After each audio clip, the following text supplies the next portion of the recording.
All right, thank you, Roger. Well, it is pretty interesting, the different table topics that we have, and I know that I'm going to go ahead and run through them pretty fast, but I thought it would be easier if we actually were able to see what the different table topics are. So here they are, and they're going to be part of this presentation. You have the traditional table topics, which I don't think we need to talk about, transitional table topics, evaluation, imagery, a day at the Improv, body language, guess the object, and my favorite, fairy tales on trial. So Roger, since I'm just going to be showing this a little bit, if you need to interrupt, just stop me at any point. Otherwise, we're going to try and roll through it pretty fast. Traditional table topics, I'm not even going to talk about it, but it is something that we all know and love. Transitions. Our members have a really hard time doing transitions. So basically what you want to do is you want to start a story. And in the beginning, you pick a speaking order. Every member is going to speak. They have 1 minute, not a minute and 10 seconds, 1 minute exactly. You have a timer. The speaker and the table topic master can both see the timing. The person who's next is basically standing right next to the table topic master. When 1 minute is over, you switch and it immediately starts. It's very interesting how this rolls. I have started where I was taking a walk in the Miami Zoo and somehow I ended up in Denmark and all these other locations and back to the polar bears in the Miami Zoo. So members have a hard time understanding what transitions are. And then at the end of this, you evaluate saying, okay, so-and-so, we were talking about this, this, and this, and all of a sudden you took us on a jet somewhere and we never got to the airport. Something like that where we're actually explaining what a transition is. Evaluations. This is one I think all of us do anyway. This is something where you ask the group after a table topic, what did John do really well? What could John do to improve? If everybody's evaluating, John is immediately getting feedback. If you have more than 2 or 3 guests at your meeting and you have extra time, this is the one you want to do on the fly. Because every time I do this, I get at least 1 to 2 members to sign up because they've already gotten an evaluation, they've already gotten feedback, and they thought, oh my gosh, this is going to help me so much. This is one of the most valuable. Imagery. This is tough for a lot of people. There's the right brain, left brain thing. I'm a CPA, I'm a programmer, so my brain has a really hard time building stories. It's something that I had to actually practice, something I had to work with. So what we do is we show people imagery, and all we're doing is an entire session of imagery. So how does this work? Basically, you explain what imagery is, then you have a 5 to 7 minute speech filled with imagery. If you can get a distinguished Toastmaster to do this, even better. You break up into groups, and they each have to do their own 1 minute table topic using words that build a picture, because that's what we're doing. And when it's over, have a $5 gift card to Target. We actually, after the groups, we have one person from each group step up and do their individual speech. And I could even take a picture like this and ask somebody to tell me a 1 minute story about this picture. You know, this is someone that's going on a journey and it was a hot day, it was a cold day, whatever you want to say, but build a story with images. So that's 4. Do we want to talk about those, Roger, or you want to go through all 8? Let's keep going. Okay. A day at the Improv. Now this is fun. We've all watched the Drew Carey and all different kinds of days at the Improv. But this is not an easy thing to do because you are relying on someone else to help you with this. What does that mean? It means each person that you're going to put in this group is going to have 1 minute. So if you put together a team of 3, you have a 3-minute improv, 5 minutes, etc. Here are some ideas. A best friend finds buried treasure. One wants to call the police and one wants to keep it. And their job is to have an interactive dialogue talking about this. What does it do? It teaches us how to work with people. The only rule about improv is you cannot say a sentence where you kill the story. So it can't just say no. For instance, you want to call the police? No. That kind of kills the story. The second person should say, no, we should bury it somewhere else, and they should have fun with it. Gossip at the hairdressers. Jane's been wearing a corset all these years. Who knew? Convincing a coworker to skip work. Why not go to the beach? You can have 2, 3, 4 people, however you want to do it, but it's the idea that they've got to be working together. It's the idea that they've got to understand this is a team. Number 6, body language. This is basically almost similar to imagery, and you break into groups. You have a 5 to 7 minute speech with body language, but basically what we do is table topics with no words. So it's kind of like charades. So when we break this up into groups, and it's with the imagery also, each group is given 4 or 5 slips of paper with their table topics on it. They all have the same. So they're all working on the same stuff. Your imagery can be running to a car during a rainstorm. Maybe you have an umbrella. Maybe you forgot your umbrella. Your car broke down right before a job interview. Listening to a boring guest speaker.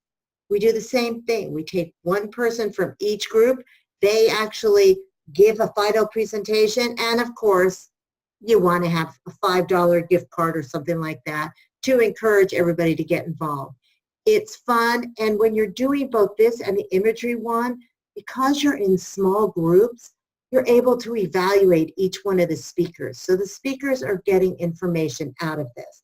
So I'm doing my body language, I'm standing tall, I'm running to a car, and then maybe someone else is saying, you know, it would have been better had you hunched over the umbrella, or if you didn't have an umbrella, have a newspaper over your head, or something like that. So we're talking about the body language and giving impressions for people. Guess the object. What would Google say? Imagine if you just brought in a bag of weird stuff from the house. The year is 2120, and the person has to imagine what was this object back in 2018. I remember somebody brought a microphone, and I actually used it as an earpiece going, what are you saying? And they can have fun with it, but the idea is not to just say, oh, this is a microphone. It's to figure it out. What is it that's different, and have fun with it. And last, and this is my absolute favorite, is fairy tales on trial. Now, I'm not very good at this, but if you do it right, it's a lot of fun. You take a fairy tale and you put a character on trial. You need a lot of people to do this. You have a prosecutor, a defense attorney, witnesses, a defendant, jury, etc. Here are some stories you can do. The 3 little pigs were bullying the wolf, and his brother was simply defending him when he blew the house down. The stepmother of Cinderella sues Cinderella for damages when she left the house unattended to go to a ball. The house was broken into and everything was stolen. And Goldilocks trespassing on the bear's home. Now I have to tell you, I actually was involved in the 3rd one, and I was the prosecutor. I was so sure I was going to win that, and the defense attorney came back with a fabulous story, and I lost 1, 2, 3. But it's fun, it's different, it gives everybody the opportunity to play with fairy tales that we already know. And so wrapping it up, those are your 8 fairy tales that you've got that we've been looking at. Traditional table topics, transitions, evaluation, imagery, a day at the Improv, body language, guess the object, and fairy tales on trial. Yay, that's it. Lois, why don't you go ahead and put that back, put the PowerPoint back, and let's dive in. Anybody have quick questions? We're not gonna do this too long. So go ahead, first come, first serve, raise your hand, go ahead, unmute yourself, and ask questions of any of those 8. Adrian. Lois, I like the body language one. I think that's something unique. I think online we don't use a lot of body language, and I think that would be a challenge for our group. I agree. It would definitely be a challenge. We could do it. Any questions on the 8 that you'd like Lois to explain a little bit more? 5, the Improv. I wasn't sure about that one. Go ahead. Okay, so the Improv is where you pick 2 or 3 people out of the audience. And the way I always pick is I come in with little numbered slips of paper, and everybody gets a number. And I just randomly call numbers, and I'll say number 4 and number 8. Okay, here's the thing. we are going to be at the hairdresser. You're the hairdresser, you're the person sitting in the hairdresser, and the hairdresser just found out that all these years, that skinny little waist that Jane had, she's wearing a corset. And from there, they have 2 minutes, because it's 2 people, to talk about this particular subject. Okay, I got it. I like that too. A spin-off of that we have done also is point counterpoint, where a position is being thrown out, and the first person can pick either one side or the other. The second person get picked has to take the counterpoint and do, so you have to debate one another in some I like sense. a debate. Okay. Yeah. Sometimes I like a debate. So A debate is good too. all right. Because one of my clubs tried that, and I thought I was debating one thing, but my points were actually in support of what they were. Yeah, that's So I good. wasn't debating. I wasn't Nick, you got debating. your hands up, Nick? Hi. I really like all of them, but I really love the fairy tales on trial, and I've got to try it in my club. Now, quick question: is any of this been done before and put on YouTube anywhere? If you know, I mean, I am going to go and search, but you know, I think that the challenge that I personally have is, you know, for example, the fairy tales on trial. In the UK, we're not such a litigious society, so therefore we're going to have to get people up to actually go and be the prosecutor and the, you know, all of that kind of stuff. And you know, but I just am enthralled by it, and I just really want to. I want to put Goldilocks or somebody on trial. I really do. I just want to see what happened. You know, Nick, I think one of the things that we can do is I can look at the calendar, especially maybe after the holiday, that we can pick a week in our club to have a special meeting where we change it up. Instead of regular speaking, we can be a whole table topic. We can pick one of those, may very well be a fairy tale on trial, and we can record that and put that up there for others also. That would be, like Adrian said, would be fun for us and also fun and educational for others also. and really good for marketing as well. Yes, but you have to get really creative with the fairy tale on trial.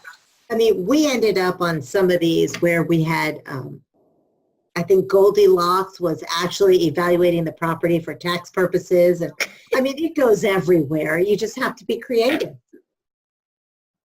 And just to follow up for some people, even myself, where we tends to be more fact-based or number-based in what we do, it is a stretch. It is a stretch. And we have one real quick thing. I have one member who joined our club, and every time, doesn't matter what table topic or question is, he would speak for 15 to 20 seconds, and that's all he has. And he just had a problem of coming up with stuff. And after talking with him, he went from 15 seconds, now he's at 45, and he can stay and keep silence at least for those last 15 seconds to wait for that light, and he felt just liberated that he actually got through it. Now he's more challenged to say, next time I'm going to come up with something. I'm going to come up with something. So it's a very good training for some of us who are just not very good in this regard. Sunny, you got something. Go ahead. My question was, is transitions like coming up, let's see, can you hear me? Yeah, I can. Okay, is transitions like coming up with a scenario?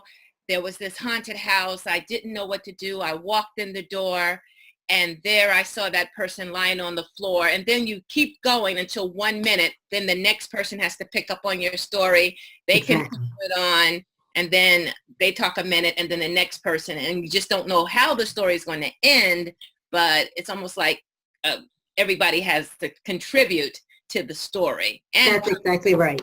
Okay then, all right. It's even better if you can get, and I've only had it happen one time where a distinguished Toastmaster was the one that wrapped the whole thing up, and she took it and she put such a beautiful bow on it. It was like, wow, that ended up being a really good story.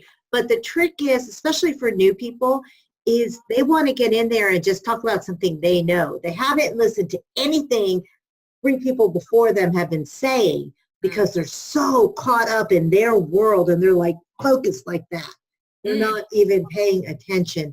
So transitions for newer members are very difficult, and that's the purpose of this.